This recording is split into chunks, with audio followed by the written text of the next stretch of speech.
Ontem o Banco Central decidiu elevar a taxa Selic. Mas e agora? O que vai acontecer? Mas antes de falar sobre os impactos, se você ainda não é inscrito, se inscreve aqui no canal e também já deixa o seu like. Nesta última reunião do Copom, eles decidiram elevar a taxa Selic para 2,75% ao ano. E isso deve ter impactos em várias áreas. Eu fiz aqui um breve resumo para te mostrar o que deve acontecer a partir de agora. Além de elevar a taxa Selic em 75 bips, o Banco Central deixou uma porta aberta para mais um aumento de 75 bips em maio. Apesar de parecer um absurdo essa alta na Selic, uma subida rápida pode ser menos dolorida. Mas como assim? Bom, dando uma porrada agora na Selic, ontem já foi uma, e se em maio o Banco Central der outra, pode ser que a inflação acalme e isso alivie os juros lá na frente. Então, se você elevar rapidamente os juros agora,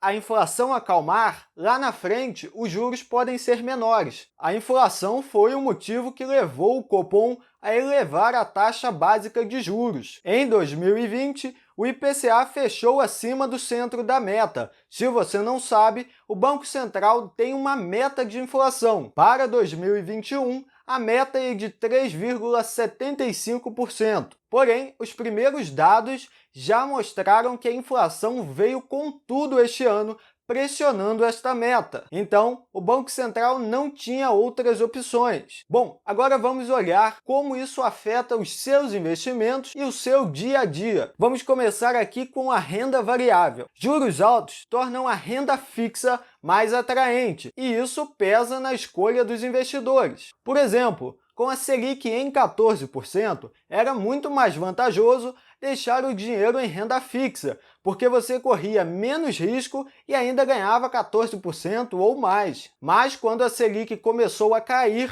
nós vimos um aumento no número de investidores na bolsa. Você está vendo aí no gráfico. E algumas pessoas estão imaginando que esta alta de ontem na Selic possa provocar um movimento inverso, ou seja, as pessoas saindo da bolsa e voltando para a renda fixa. Mas isso não deve acontecer, pelo menos não de forma expressiva. Primeiramente, o aumento da taxa de juros já estava sendo ventilado há muito tempo, então isso já está precificado. E segundo, essa reação do Banco Central com relação à inflação pode diminuir o medo de uma inflação mais alta e, assim, diminuir também as incertezas. A mesma coisa vale para os fundos imobiliários. No momento, não devemos ter muito impacto. Esse aumento da Selic já está precificado. É claro que podemos ver algumas quedas, mas nada muito absurdo. O que podemos ver futuramente é um desinteresse nesses ativos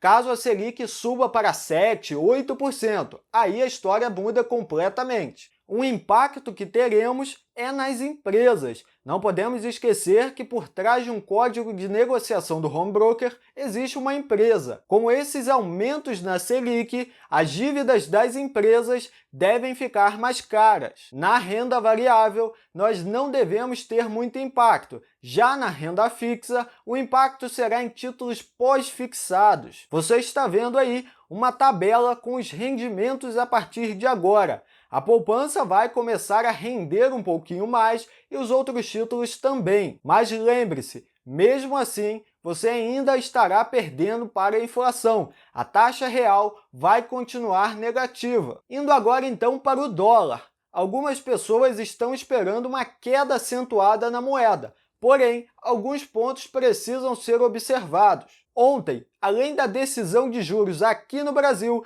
também teve a decisão de juros nos Estados Unidos. Lá, o Fed, que é o Banco Central americano, decidiu em manter a taxa de juros próxima a zero. E aqui surge um ponto muito interessante. Como os juros de lá estão em zero, e a taxa de juros aqui no Brasil está subindo, os investidores estrangeiros podem enxergar uma oportunidade e mandar dinheiro para cá. Se isso acontecer, nós podemos ter uma queda no dólar. mas não espere nada absurdo. De um lado, podemos ter esse fluxo de capital estrangeiro entrando no Brasil, mas o mundo está se endividando em dólar, e isso gera uma demanda futura por dólares. Além disso, temos alguns outros pontos. Resumindo tudo então, na minha opinião, podemos ver sim uma queda no dólar, mas eu não acredito que o dólar volte para R$ 3,00. Mas uma queda agora no dólar pode ajudar a segurar essa pressão inflacionária, e isso é bom. Já falamos sobre os investimentos e o dólar. Vamos falar agora sobre os financiamentos. Na minha opinião, este aumento de 0,75 pontos percentuais não deve mudar muita coisa nessa parte. Por exemplo, os juros do cartão de crédito já estão aí em 875%. Não vai ser esse ajuste de 0,75 na Selic que vai fazer muita diferença. Porém, se você está pensando em financiar algo, como um carro ou um apartamento, talvez este seja um momento decisivo. Com a taxa básica de juros subindo e a possibilidade de subir ainda mais, os financiamentos vão ficar mais caros em breve. E muito cuidado com a escolha da taxa de juros do seu financiamento. Taxa de juros pós-fixada no Brasil não é uma boa ideia. Hoje eu recebi lá no Instagram a seguinte pergunta: você acredita que a Selic encerra 2021 em quantos por cento? Mas antes de responder a esta pergunta, só uma coisa. Eu estou deixando aqui embaixo um relatório gratuito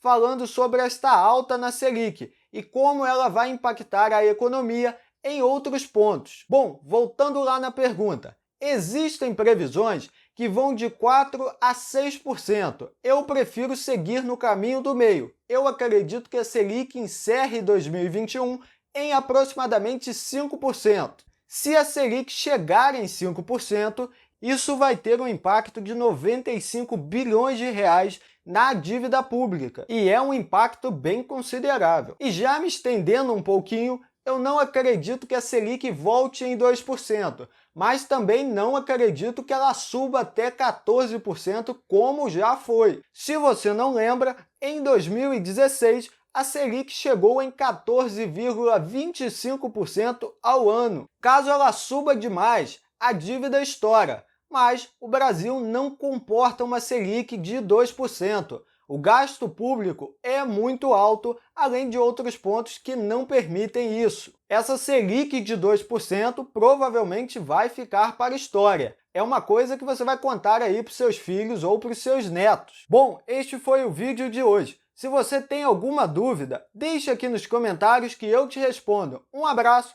e até a próxima!